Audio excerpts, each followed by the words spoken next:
बात करने के लिए लॉगिन करें www.astrotak.com। भगवती महागौरी जो है वो कन्या के रूप में विद्यमान है।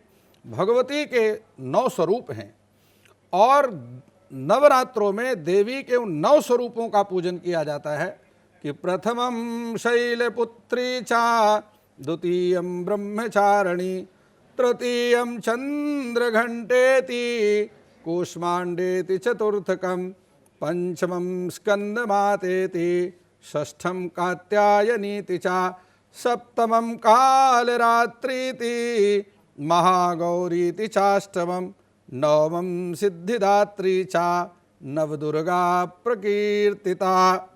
देखिए, आपने जो प्रश्न किया जी, इसमें प्रथम दिन भगवती शैलपुत्री का पूजन है। देखिए, हम पृथ्वी पर रहते हैं, लेकिन पृथ्वी में रहने वाले प्रत्येक व्यक्ति का जो नियंत्रण है वह आकाश मंडल में गोचर करने वाले 27 नक्षत्र, 12 राशियां और नवग्रहों के द्वारा होता है। जी जी तो ज्योतिष में जिस प्रकार से 9 ग्रह हैं, जी उसी प्रकार से अध्यात्म में 9 देवियां हैं जी और प्रत्येक देवी एक एक ग्रह का नियंत्रण करती है। तो जिस प्रकार आपने महागौरी तिचाष्टवम महागौरी की बात करी है, भगवती शैलपुत्री का पूजन करने से चंद्र ग्रह का नियंत्रण होता है। जी इसी प्रकार से ब्रह्मचारिणी का पूजन करने से यदि कहीं कुंडली में मंगल दोष प्रभावित कर रहा है तो वह मंगल दोष को नियंत्रित करती है। तो आपने जो महागौरी की बात करी, वास्तव में महागौरी राहु की शक्ति है जी जी और राहु राजनीति का ग्रह भी है। आप जानते हैं कि जब राहु दशम भाव से संबंध बनाता है तो राजनीति का कारक हो जाता है। तो भगवती जो महागौरी हैं, यह वास्तव में जो भगवती काली हैं, जी जो तपस्या करते करते जिनका शरीर काला हो गया, बाद में वही महागौरी तप के बाद सुंदरता को प्राप्त हुई तो वह महागौरी हुई। जी अब उसमें जो महागौरी है उसमें अष्टवर्षा भवेद गौरी, जी क्योंकि देवी का जो जन्म हुआ वह 8 वर्ष की थी। जी जी इसलिए शास्त्र में लिखा है कि वह जब प्रकट उनकी बाल लीलाओं का वर्णन इसलिए नहीं है क्योंकि वो अष्टवर्षा भवेद गौरी। जी जी 8 वर्ष में जब उनकी उत्पत्ति हुई तो 8 वर्ष की आयु थी। जी जी तो अष्टवर्षा भवेद गौरी, 9 वर्षा तो रोहिणी, 10 वर्षा भवेद कन्या।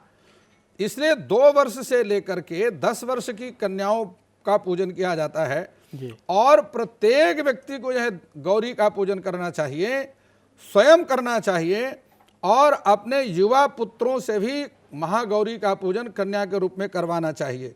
महागौरी की शक्ति इन 10 वर्ष तक की कन्याओं में होता है। आप देखिए, जब छोटा बालक जन्म लेता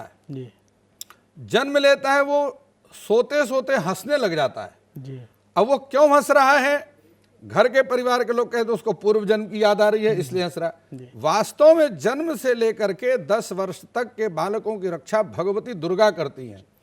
तो इसलिए जब पूतना आती है भगवान कृष्ण के भागवत में, तो उस समय भगवान श्री कृष्ण पूतना को देख करके हंसने लगे और अपने नेत्रों को बंद कर लिया। जी जी जी क्योंकि भगवती दुर्गा का उन्होंने ध्यान किया कि इतनी बाल घातनी पूतना मुझे जो है ग्रसित करने आई है, हे माँ आप ही मेरी रक्षा कीजिए। तो भगवान भगवती दुर्गा का ध्यान कर रहे थे। जी तो भगवान कृष्ण ने भी दुर्गा का पूजन किया, राम ने दुर्गा का पूजन किया। मेरे कहने का भाव यह है कि प्रत्येक व्यक्ति को कन्या पूजन करना चाहिए, गौरी के रूप में कन्या का पूजन करना चाहिए, स्वयं करना चाहिए, अपने जवान पुत्रों से भी कराना चाहिए। कारण यह है कि उन जवान पुत्रों को उनके चरणों को धुलवाना है और गौरी कन्याओं का पूजन करवाना है और उनके चरणों में मस्तक रख करके प्रणाम भी करवाना है।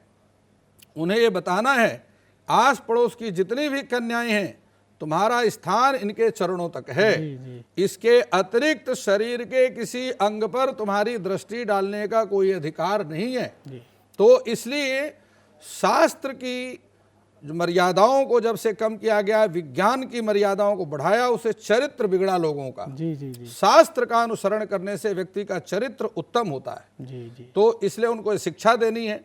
भगवती गौरी उन कन्याओं में ही विद्यमान होती है, उसकी शक्ति उनमें विद्यमान होती है और वह भाग्यशाली लोग हैं जिनके घर में उन कन्याओं का आगमन होता है। अरे, कात्यायन ऋषि ने तप किया देवी का, और कात्यायन ऋषि ने जब देवी प्रकट हुई और देवी ने कहा तुम वरदान मांगो, तो कात्यायन ऋषि ने कन्या ही वरदान के रूप में मांगा। जी जी और वही कात्यायन ऋषि की पुत्री होने के कारण कात्यायनी कहलाई।